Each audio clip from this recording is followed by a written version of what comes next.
Yes, അപ്പോൾ ഞാനിപ്പോൾ ഉള്ളത് ഇന്ത്യയിലെ ഏറ്റവും സെക്കൻഡ് ലോങ്കസ്റ്റ് കേബിൾ സ്റ്റേഡ് ബ്രിഡ്ജിൻ്റെ മുകളിലാണ്.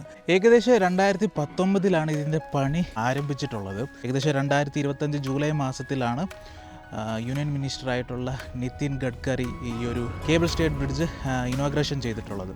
ഏകദേശം 1960 ആ ഒരു സമയത്ത് ഈ ഒരു ഭാഗത്ത് ഒരു ലിംഗനമക്കി എന്ന് പറഞ്ഞൊരു ഡാം പണിയാനിടയിൽ ഏകദേശം ജോഗ് ഫാൾസിൻ്റെ നിയർ ബൈ ലൊക്കേറ്റഡ് ആയിട്ടുള്ളത്. അതായത് ഇപ്പോൾ ഒഴുകുന്ന ജോഗ് ഫാൾസിലെ വെള്ളം ഈ കാണുന്ന റിസർവെയറിലാണ്. ഏകദേശം 1960 കാലഘട്ടത്തിൽ ഈ ഒരു ഭാഗത്ത് ഇങ്ങനെ ഒരു ഡാം പണിതപ്പം ഈ ഒരു ഭാഗത്ത് അത്യാവശ്യം 10-60 കിലോമീറ്റർ ഡിസ്റ്റൻസിൽ തന്നെ അതിൻ്റെ ഒരു വെള്ളത്തിൻ്റെ ഒരു ക്യാച്ച്മെൻറ്റ് ഏരിയ ഉണ്ടാവില്ല, അത് മൊത്തം ക്യാച്ച് ചെയ്തു. സ്ഥലങ്ങൾ ഒരുപാട് നഷ്ടപ്പെട്ടു, ഒരുപാട് ഗ്രാമങ്ങളൊക്കെ വെള്ളത്തിൻ്റെ അടിയിലായി.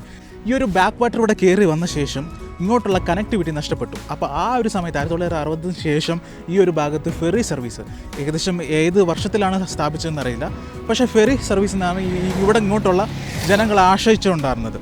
അപ്പം ഇവിടെ അത്യാവശ്യം ഫേമസ് ആയിട്ടുള്ള ഒരു ക്ഷേത്രം കൂടെയുണ്ട്, സിഗന്തൂർ അങ്ങനെ കണ്ട ഒരു ക്ഷേത്രം, ചൗഡേശ്വരി അങ്ങനെ ഒരു ദേവിയുടെ ഒരു ക്ഷേത്രമുണ്ട്. അപ്പോൾ ഈ ഒരു ക്ഷേത്രത്തിലോട്ട് ബാംഗ്ലൂരിൽ നിന്നാവട്ടെ മറ്റ് പല സ്ഥലത്തു നിന്ന് വരുന്ന ആൾക്കാർക്ക് ഈ ഒരു ഫെറി സർവീസ് തന്നെ യൂസ് ചെയ്യണം, ഒരുപാട് സമയം വെയിറ്റ് ചെയ്ത് നിൽക്കണം. അങ്ങനെ വന്നപ്പോൾ 2019 ഈ ഒരു ഹാങ്ങിങ് ബ്രിഡ്ജ് അല്ല, കേബിൾ സ്റ്റേഡ് ബ്രിഡ്ജ് പണി ആരംഭിച്ചിട്ടുള്ളത്. പക്ഷേ അതിനേക്കാളും മുമ്പ് ഈ ഒരു ഭാഗത്ത് ഫെറി സർവീസ് നടന്നുകൊണ്ടിരിക്കുന്ന സമയത്ത് ഏകദേശം ഒരുപാട് ആൾക്കാർ സഞ്ചരിക്കുന്നുണ്ടാവും, പക്ഷേ ഒരു ഫെറി സർവീസ് ആക്സിഡൻ്റലി വെള്ളത്തിൽ മറിയുകയും ചെയ്തു. ഏകദേശം 21 ആൾക്കാർ ആ ഒരു സമയത്ത് ഇവിടെ മരണപ്പെട്ടു. അതിനുശേഷം ഒരുപാട് പൊളിറ്റിക്കലി പ്രഷറൊക്കെ വന്ന ശേഷമാണ് ഈ ഒരു ഹാങ്ങിങ് ബ്രിഡ്ജ് എന്നാണ് വായിൽ വന്നുകൊണ്ടിരിക്കുന്നത്. കാരണം ഹാങ് ചെയ്ത് വെച്ച പോലെയാണ് എനിക്ക് ഫീൽ ആവുന്നത്. അപ്പോൾ ഈ കേബിൾ സ്റ്റേഡ് ബ്രിഡ്ജ് അതിനുശേഷമാണ്, ഈ ഒരു ഇൻസിഡൻറ്റിന് ശേഷമാണ് 2019 ഈ ഒരു ബ്രിഡ്ജിൻ്റെ പണി ആരംഭിച്ചിട്ടുള്ളത്. ഏകദേശം 6 വർഷം എടുത്തു. അതിനുശേഷം നമുക്ക് കാണാം ഇഷ്ടംപോലെ ആൾക്കാരാണ്, ഒരു ക്യൂവും സംഭവങ്ങളും ഒന്നും ഇല്ലാണ്ട് ഈ ഒരു ഭാഗത്ത്, അതായത് ഈ പാലത്തേക്ക് അങ്ങോട്ടും ഇങ്ങോട്ടും സഞ്ചരിക്കുന്നത് കാണാൻ സാധിക്കും. അപ്പോൾ ഈ കാണുന്നത് അത്യാവശ്യം ബ്യൂട്ടിഫുള്ളായിട്ടുള്ള ഫ്രെയിമിൽ സ്ഥിതി ചെയ്യുന്ന ഒരു പാലം തന്നെയാണെന്ന് പറയാം. കാരണം ജോഗ് ഫാൾസും കൊല്ലൂർ ഈ ഒരു ഭാഗത്തൊക്കെ നിങ്ങൾ വിസിറ്റ് ചെയ്യുന്നവർ മസ്റ്റായിട്ട് വിസിറ്റ് ചെയ്തിരിക്കേണ്ട ഒരു സംഭവം കൂടെയാണ്. കാരണം ഇന്ത്യയിലെ ഏറ്റവും ലോങ്കസ്റ്റ് കേബിൾ സ്റ്റേഡ് ബ്രിഡ്ജാണ്, അതിന് മുകളിലാണ് ഇപ്പോൾ ഞാൻ ഉള്ളത്. അപ്പോൾ ഇങ്ങോട്ട് വരാൻ അത്യാവശ്യം ഈ കാണുന്ന വഴി പോലെ അല്ല, കുറച്ച് വീതിയൊക്കെ കുറവുള്ള വഴി തന്നെയാണ്. പക്ഷെ എന്നാലും ബ്യൂട്ടിഫുള്ളാണ്. ഈ ഒരു ഭാഗത്ത് നമുക്ക് വരുമ്പോൾ തന്നെ കാണാൻ സാധിക്കുന്നത്, ഇവിടെ നമുക്ക് ലെഫ്റ്റ് ഇറങ്ങിയ ശേഷം ഇവിടെ അതുപോലെ തന്നെ നടപാതയും കൂടെ ഉണ്ട്. അതിൻ്റെ പണിയൊക്കെ അത്രയ്ക്കും കംപ്ലീറ്റ് ആയിട്ടില്ല എന്നാണ് തോന്നുന്നത്. കണ്ടില്ല, ഇവിടെ കുറച്ചൊക്കെ മടലും സംഭവം കച്ചറയൊക്കെ ഉണ്ട്. ഇപ്പോഴും ഇതിൻ്റെ മെയിൻറ്റെയിൻ വർക്കൊക്കെ നടന്നുകൊണ്ടിരിക്കുകയാണ്. അപ്പോൾ ഇതിൻ്റെ മറ്റൊരു ഭാഗത്ത്, അതായത് ഈ ഒരു പില്ലർ സ്റ്റേ ചെയ്യുന്ന ഭാഗമാണ്. ഇവിടെ തന്നെ ലൈറ്റിംഗ് പരിപാടിയൊക്കെ ഉണ്ട്. രാത്രിയായി പിന്നെ അടിപൊളിയായിരിക്കും ഈ ഒരു ഭാഗത്തൊക്കെ. അപ്പോൾ ഇതിൻ്റെ അതായത് ഈ റോപ്പ് സ്ഥിതി ചെയ്യുന്ന ഇത് കണ്ടില്ല, ഏകദേശം 1, 2, 3 അത്യാവശ്യം എന്താ പറയുക വലിപ്പമുള്ള നമുക്ക് കാണാം. എൻ്റെ ഈ ബാക്കിൽ കാണുന്നതാണ് ആ ഒരു ഷറാവത്തി നദിയുടെ ബാക്ക് വാട്ടർ എന്ന് പറയുന്നത്. നമുക്കിവിടെ നിൽക്കാൻ നേരത്ത് അങ്ങ് ദൂരെ ആ ഒരു വെസ്റ്റേൺ ഘട്ട്സിൻ്റെ പശ്ചിമഘട്ടത്തിൻ്റെ മലനിരകളുടെ ആ ഒരു ഭാഗം നമുക്ക് അങ്ങ് ദൂരെ കാണാൻ സാധിക്കും. ചെറിയ ദ്വീപ് പോലെ ഈ ഒരു വെള്ളത്തിൻ്റെ നടക്കും ഒരുപാട് സ്ഥലങ്ങൾ, അങ്ങോട്ട് കാട് വളർന്ന് നിൽക്കുന്ന ആ ഒരു ഭാഗമൊക്കെ പോർഷനൊക്കെ കാണാൻ സാധിക്കും. അപ്പോൾ ഫെറി സർവീസ് സ്റ്റാർട്ട് ചെയ്യുന്നത് അങ്ങ് ദൂരെ നിന്നാണ്. ഇപ്പോൾ ഉള്ളത് ഏകദേശം ഒരു മിഡിൽ ആ ഒരു പോർഷൻ്റെ ആ ഒരു ഭാഗത്ത് തന്നെയാണ്. ഇങ്ങോട്ട് മെയിൻറ്റെയിൻ വർഷം ഈ ഒരു നടപ്പാത, റോഡ് ഇപ്പുറ സൈഡാണുള്ളത്, നടക്കാനുള്ള ഒരു പാത്ത് ഇവിടെയുണ്ട്. പക്ഷേ ഇവിടെ കുറച്ച് കച്ചറയാണ്, ഇതൊന്നും ക്ലീൻ ചെയ്തിട്ടില്ല. ഇതിൻ്റെ വേസ്റ്റും സംഭവങ്ങളൊക്കെ ഇപ്പോഴും ഉണ്ട്.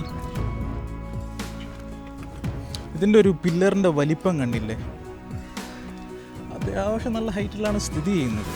ഗൂഗിളിൽ സെർച്ച് ചെയ്തപ്പോൾ പറഞ്ഞത് 2.44 കിലോമീറ്റർ എന്നാണ്. അത് ശരിയാണോ എന്നൊന്ന് എനിക്ക് വണ്ടിയിൽ ചെക്ക് ചെയ്ത് നോക്കണം, അത്ര ഡിസ്റ്റൻസ് ഉണ്ടോ എന്ന്. 1, 2, 3, 4 പില്ലറും കണ്ടേ ഉള്ളൂ. 4 പില്ലറിലാണ് ഇത് നിൽക്കുന്നത്. ബാക്കിയുള്ള പോർഷൻ ഇങ്ങനെ എംറ്റിയാണ്, പക്ഷേ അതും അത്യാവശ്യം നല്ല ഡിസ്റ്റൻസിലുണ്ട്. അപ്പോൾ 2.44 കിലോമീറ്റർ എന്ന് പറയുന്നത് ഒന്ന് ചെക്ക് ചെയ്യണം. ഒരു ചെറിയ സംശയം ഉണ്ടായിരുന്നു, ഇത് നേരായ സ്ട്രൈറ്റായിട്ട് സ്ഥിതി ചെയ്യുന്നുണ്ട്, അത്രത്തോളം തോന്നാത്തതുകൊണ്ട് ചിലപ്പോൾ ആയിരിക്കാം. അപ്പോൾ ഞാൻ ഈ ഒരു ഭാഗത്ത് ഏകദേശം 6-7 മാസത്തിന് മുമ്പ് ഫെറിയിലൂടെ ഞാൻ ഈ ഒരു ഭാഗത്ത് യാത്ര ചെയ്തായിരുന്നു. ആ ഒരു സമയത്ത് വരെ നേതൃത്വ ഇതിൻ്റെ പണികളൊക്കെ നടന്നുകൊണ്ട് ഉണ്ടായിരുന്നുള്ളൂ. അപ്പോൾ അതിനുശേഷം വന്ന് എന്താ പറയുക, ഏകദേശം ഒരു 6-7 മാസത്തിന് ശേഷം പെട്ടെന്ന് തന്നെ ഇതിൻ്റെ പണിയൊക്കെ പൂർത്തീകരിച്ചു. 2019 ഇതിൻ്റെ പണി തുടങ്ങിയത്. ആ ഒരു സമയത്തെന്ന് പറയുന്നിടത്ത് കോവിഡൊക്കെ വന്ന ഒരു സമയമായിരുന്നു.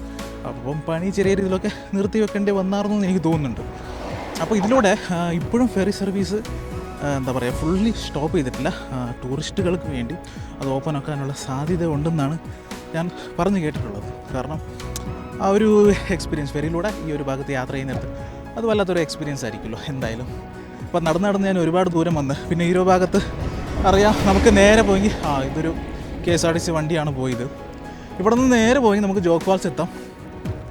അപ്പോൾ ജോഗ് ഫാൾസിൽ ഞാൻ നേരത്തെ റെക്കോർഡ് ചെയ്തത്, അതായത് അത് റെക്കോർഡായി പോയിട്ടില്ല. അപ്പോൾ ജോഗ് ഫാൾസിൽ നമുക്ക് എന്താ പറയുക, ഈ ഒരു സമയത്ത് പോവുകയാണെങ്കിൽ അത്യാവശ്യം വലിയ രീതിയിലുള്ള വെള്ളം നമുക്ക് കാണാൻ സാധിക്കില്ല. അതിൽ മെയിൻ കാരണം എന്ന് പറയുന്നത് ഈ ഒരു ലിംഗനമക്ക ഡാം തുറന്ന് വിട്ടാലേ വെള്ളം കാണാൻ അതായത് ആ നിറഞ്ഞൊഴുകുന്ന വെള്ളം നമുക്ക് കാണാൻ സാധിക്കുള്ളൂ. ഏകദേശം ജൂലൈ മാസത്തിലാണെന്ന് തോന്നുന്നു, ജൂലൈ ഒക്ടോബർ ആ ഒരു സമയത്ത് നല്ല മഴ പെയ്യുന്ന സമയത്തായിരിക്കും ഏകദേശം 1-2 ദിവസം കണ്ട് തുറന്നു വിടുകയുള്ളൂ. ആ ഒരു സമയത്ത് നമുക്ക് കുത്തി ഒലിക്കുന്ന ആ ഒരു വാട്ടർഫാളിൻ്റെ ഒരു ഭംഗി നമുക്ക് കാണാൻ സാധിക്കുകയുള്ളൂ. ഇപ്പോൾ പോയെങ്കിൽ ചെറിയ രീതിയിലുള്ള വെള്ളച്ചാട്ടം, പക്ഷേ മസ്റ്റായിട്ട് വിസിറ്റ് ചെയ്തിരിക്കുന്ന ഒരു സ്ഥലമാണ് ജോഗ് ഫാൾസ്. അതുപോലെ തന്നെ ഈ ഒരു ശരാവതി നദിയിൽ കുറുകെ കെട്ടിയിരിക്കുന്ന ഈ ഒരു കേബിൾ സ്റ്റേഡ് ബ്രിഡ്ജും കൂടെയാണ്. അപ്പോൾ അത്യാവശ്യം ഫോട്ടോജനിക്കായിട്ടുള്ള സ്ഥലമാണ്. നമുക്ക് കാണാം ഈ ഒരു ഭാഗത്ത് വന്നു പോകുന്നവരൊക്കെ ഫോട്ടോസൊക്കെ വണ്ടി ഈ ഒരു ഭാഗത്ത് പാലത്തിന് മുകളിൽ നിർത്തിയിട്ട് ഫോട്ടോസൊക്കെ എടുത്തിട്ടേ പോകാറുള്ളൂ. ഈ 2.44 കിലോമീറ്റർ നീളമുള്ള ഈ ഒരു കേബിൾ സ്റ്റേഡ് പാലം പണിയാൻ വേണ്ടി ഏകദേശം 472 കോടിയാണ് ചിലവായിട്ടുള്ളത്.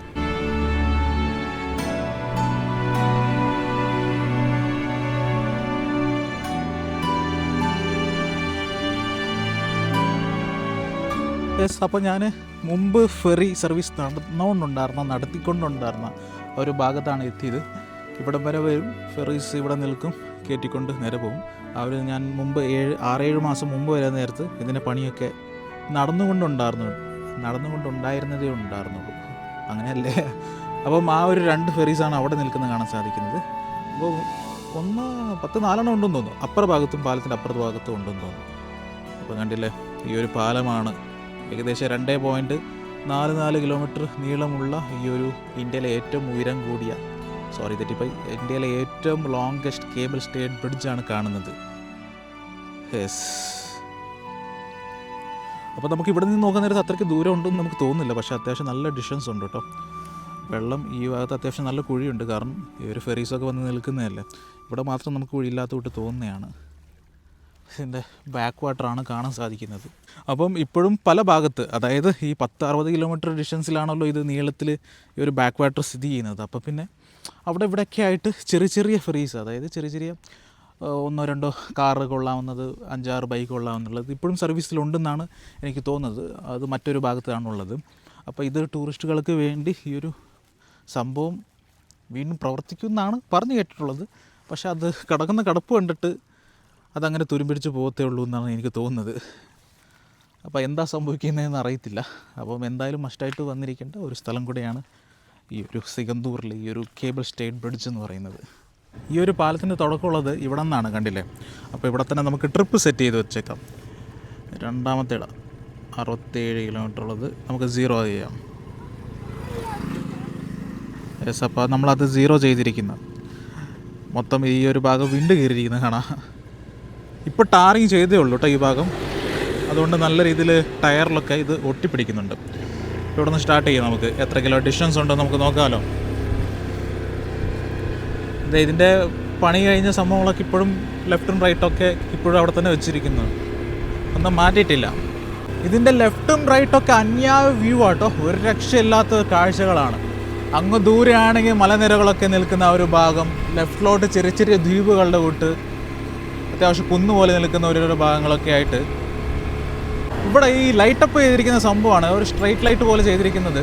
അത്യാവശ്യം ഒരു നല്ലൊരു ഫീൽ ഗുഡ്, ഒരു പഴയൊരു സംഭവത്തിൻ്റെ കൂട്ട് അടിപൊളിയാണ്. ഇവിടെ വരുമ്പോൾ ഒരുപാട് ആൾക്കാർ വണ്ടി സൈഡിൽ നിർത്തിയിട്ട് ഫോട്ടോസ് എടുക്കുന്നതാണ് കാണാമെന്ന് നമുക്ക് ലെഫ്റ്റും റൈറ്റിലൊക്കെ. ക്രെയിന് വെച്ച് എന്തോ ഓപ്പറേറ്റ് ചെയ്തുകൊണ്ടിരിക്കുക, അതിൻ്റെ പെയിൻറ്റിങ് പരിപാടിയൊക്കെയാന്ന് തോന്നുന്നു. ഇപ്പോൾ ഏകദേശം 1.2 കിലോമീറ്ററായി. 2.44 കിലോമീറ്റർ ഉണ്ടെന്നുള്ള കാര്യത്തിൽ എനിക്ക് സംശയമുണ്ട്, നോക്കാം. ഇങ്ങോട്ട് വന്നപ്പോൾ അന്യായ വ്യൂ ആട്ടോ. ഇത് നിർത്തി എനിക്ക് കാണിക്കാണ്ടിരിക്കാൻ പറ്റത്തില്ല. അത് മറ്റേ വാട്ടർ കേജ് അല്ലേ ആണെന്ന് തോന്നുന്നു, അറിയത്തില്ല.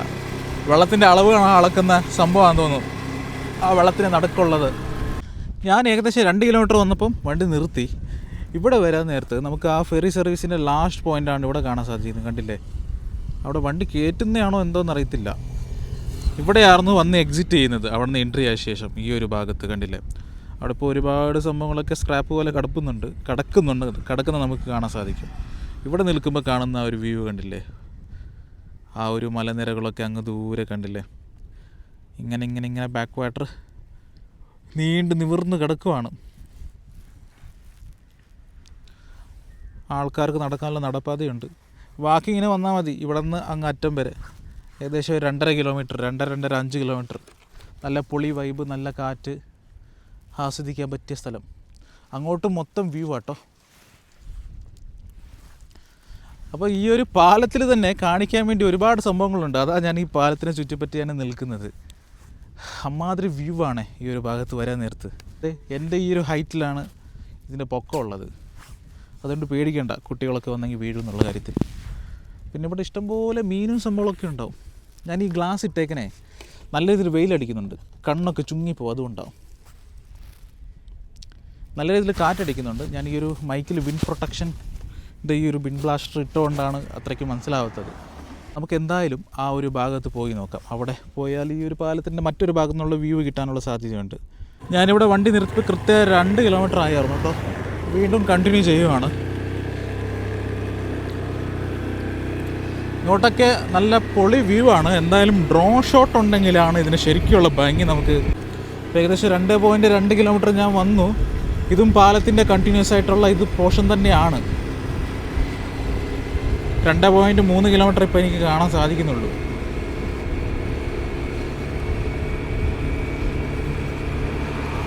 ഇപ്പോൾ വെള്ളം ഇറങ്ങിപ്പോയിട്ടുള്ളത് കൊണ്ടാണ് ഏകദേശം 2.4 കിലോമീറ്റർ കൃത്യമായിട്ട് ഈ പാലത്തിൻ്റെ നീളം എന്ന് പറയുന്നത്. 2.5 എത്തിയിട്ടോ.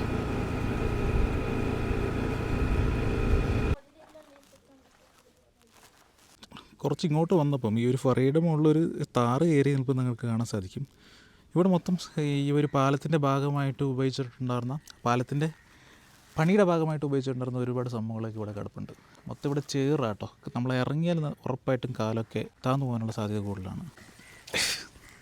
കേട്ടില്ല, ഞാൻ പറഞ്ഞ് തീർന്നേ ഉള്ളൂ. അവിടെ കാല് വെച്ച് താന്നുപോയി. മൊത്തം ചേറായി, അടിപൊളി. ഇങ്ങോട്ട് ചതുപ്പായതുകൊണ്ട് ചെറിയ ഇതിൽ കാല് ഇവിടെ കുറച്ച് താന്നുപോയി. മൊത്തം മണ്ണായി പാൻറ്റിലൊക്കെ. ഈ പാലത്തിന് മുകളിൽ, അതായത് പാലത്തിൻ്റെ പണി നടക്കാൻ വേണ്ടി ഉപയോഗിച്ചുകൊണ്ടിരുന്ന ഫ്ലോട്ട് ചെയ്ത് കിടക്കാൻ വേണ്ടി അതിന് മുകളിൽ എന്താ പറയുക, ക്രെയിനും സംഭവങ്ങളൊക്കെ കയറി നിൽക്കാൻ വേണ്ടി പടുത്തിരിക്കുന്ന സംഭവങ്ങളാണ്. ഈ സംഭവം ഫ്ലോട്ട് ചെയ്ത് കിടക്കും വെള്ളത്തിൻ്റെ മുകളിൽ. അതിൻ്റെ ലാസ്റ്റ് ഭാഗങ്ങളാണ്. ഇതൊന്നും കൊണ്ടുപോയിട്ടില്ല, ഒരുപാടുണ്ട് ഇവിടെ. ഞാനിപ്പോൾ ആ കാണുന്ന ബാക്ക് വാട്ടറിൻ്റെ മറ്റൊരു വശത്ത് വന്നു. ഇതെവിടെ പോയാലും എന്താ പറയുക, ഇതിൻ്റെ ഓരോരോ ഭാഗങ്ങളുണ്ടാവും. വെള്ളം ഇങ്ങനെ നിറഞ്ഞ ഒരു ഏരിയ ആണുള്ളത്. നേരത്തെ അവിടെ കാലൊന്ന് താന്നു പോവുകയായിരുന്നു. ചേറായിരുന്നു അവിടെ, അത്രയ്ക്കും വൃത്തിയുള്ള വെള്ളം അല്ലായിരുന്നു. ഇവിടെയും ചേറാണ്, കാല് താന്നു പോകുന്നുണ്ട്. ഒന്ന് കഴുകാമെന്ന് വിചാരിച്ച് വന്നാൽ. ഈ സമയത്ത് ഞാൻ മിസ് ചെയ്യുന്ന മറ്റൊരു കാര്യം ചൂണ്ടയാണ്. ഇതൊക്കെ കാണുമ്പോൾ എങ്ങനെയാണ് ഒരു ചൂണ്ട ഇടാണ്ടിരിക്കാൻ വേണ്ടി തോന്നുന്നത്. എടുത്ത് വണ്ടിയിൽ ഇട്ടാൽ മതിയായിരുന്നു. പക്ഷേ ഞാൻ വണ്ടിയിൽ നിന്ന് എടുത്ത് മാറ്റി വെച്ചായിരുന്നു. മീനൊക്കെ ഉണ്ട് കേട്ടോ, ചെറിയ ചെറിയ മീനൊക്കെ കാണുന്നുണ്ട്.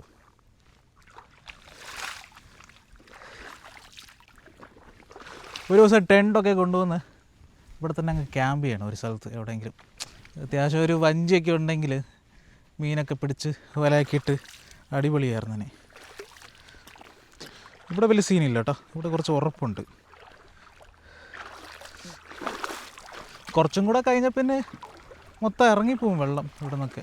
പക്ഷെ ആ ഭാഗത്ത് കുഴിയുണ്ട് കേട്ടോ. ഒരു അന്തം കുന്തം ഇല്ലാണ്ട് നീണ്ട് നിമിർന്ന് കിടക്കുകയാണ്.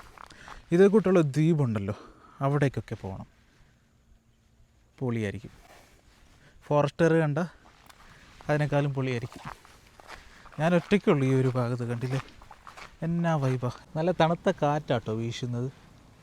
ഇവിടെ മീൻ പിടിക്കാൻ പറ്റുമോ പുറത്തുനിന്നുള്ളവർക്കെന്നുള്ള കാര്യം അറിയത്തില്ല.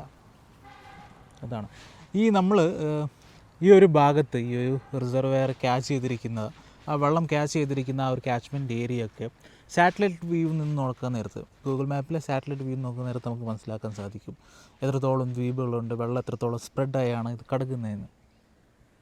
അപ്പോൾ ഞാൻ പറഞ്ഞില്ല 1960 കണ്ടാണ് പറഞ്ഞത്. പക്ഷേ 1970 തോന്നുന്നു ഡാമിൻ്റെ പണിയൊക്കെ ഏകദേശം പൂർത്തിയായെന്ന് തോന്നുന്നു. പക്ഷേ ആ ഒരു സമയത്ത് ഈ വെള്ളം കയറി വരുന്ന ഒരു സമയമുണ്ടല്ലോ, ഡാം പണിത ശേഷം അവിടെ മൊത്തം ഷട്ടറൊക്കെ ക്ലോസ് ചെയ്ത ശേഷം വെള്ളം ആ ഒരു എന്താ പറയുക, വെള്ളത്തിന് ആ ഒരു റിസർവ് ഏരിയ വേണം. ആ ഏരിയ മുകളിലോട്ട് കയറി വരാൻ നേരത്ത് ഡാമിൻ്റെ ഹൈറ്റ് എന്താണോ അതനുസരിച്ചിട്ട് എത്ര കപ്പാസിറ്റിയാണോ സ്റ്റോർ ചെയ്യാൻ പറ്റാവുന്നത് എന്നുള്ളത് പിന്നീടാണ് നമുക്ക് മനസ്സിലാക്കാൻ സാധിക്കുന്നത്. അപ്പോൾ വെള്ളം ഇങ്ങനെ കയറി വരാൻ നേരത്ത് അവിടെയുള്ള ഗ്രാമങ്ങളാവട്ടെ അതെല്ലാം വെള്ളത്തിൻ്റെ അടിയിൽ പോയി. അങ്ങനെ ഒരുപാട് ആൾക്കാർക്ക് സ്വന്തം എന്താ പറയുക ജനിച്ച് വളർന്ന ആ ഒരു മണ്ണ് നഷ്ടപ്പെട്ടു ഈ ഒരു ഡാം ഇവിടെ പണിതപ്പം. അത് യാതൊരു ഡാമാണെങ്കിലും അതങ്ങനെ തന്നെയാണ് ചരിത്രമുള്ളത്. പിന്നെ ജോഗ് ഫാൾസിനോട് ചേർന്ന് തന്നെയാണ് ഈ ഒരു ലിംഗനമക്കി ഡാം ഉള്ളത്. ലിംഗനമക്കിയുടെ ഈ റിസർവെയർ അങ്ങനെ ഒരുപാട് എന്താ പറയുക പേരുകളുണ്ട് ഈ ഒരു ഭാഗത്ത്. ശരാവതി റിസർവെയർ, ശരാവതി നദിയുടെ കുറുകെയാണ് ഇത് കെട്ടിയിരിക്കുന്നത് ഈ ഒരു ഡാം. അപ്പം ജോഗ് ഫാൾസിലോട്ട് ഡയറക്റ്റായിട്ടുള്ള പോകുന്നുള്ള ആ ഒരു റിവർ, ശരാവതി റിവർ കുറുകെ വെച്ച് ഡാം കെട്ടിയിട്ട് വെള്ളം തടഞ്ഞു നിർത്തിയിട്ട് ഇലക്ട്രിസിറ്റി ഉൽപ്പാദിക്കുന്നുണ്ട്. അതിനുശേഷം ആ എക്സിസ്റ്റ് ആയിട്ട് വരുന്ന വെള്ളമാണ് താഴോട്ട് അത് ഒഴുകി പോവുക മറ്റൊരു ഭാഗത്തു നിന്നും. അല്ലാണ്ട് ചെറിയ രീതിയിൽ ഡാം തുറന്ന് വിട്ടിട്ടുണ്ട്. കാരണം ഈ ഒരു ജോഗ് ഫാൾസിൽ വെള്ളം എന്തായാലും വേണമല്ലോ. വേനൽക്കാലം ആണെങ്കിലും ഒട്ടും വെള്ളമില്ലാത്ത ഒരു സിറ്റുവേഷൻ ആണെങ്കിൽ പോലും ഈ ഡാമിൽ നിന്ന് വെള്ളം ചെറിയ രീതിയിൽ തുറന്ന് വിടും. ആ ഒരു ജോഗ് ഫാൾസ് മറ്റൊരു എന്താ പറയുക അത്ഭുതമാണല്ലോ. ഒരു ചൂണ്ട ഇങ്ങനെ എടുത്ത് കാസ്റ്റ് കയറുന്നു. ഒരു അന്തം കൊണ്ടല്ലോ നമുക്ക് പോവുക. ഇവിടെ വെള്ളം ആയതുകൊണ്ടാണ്, അല്ലെങ്കിൽ ഞാൻ വണ്ടി എടുത്ത് നേരെ പോയേനെ കേട്ടോ. ഈ തള്ളി മറിച്ചത് മതി, ഇനി നമുക്ക് മുന്നോട്ട് വിടാം.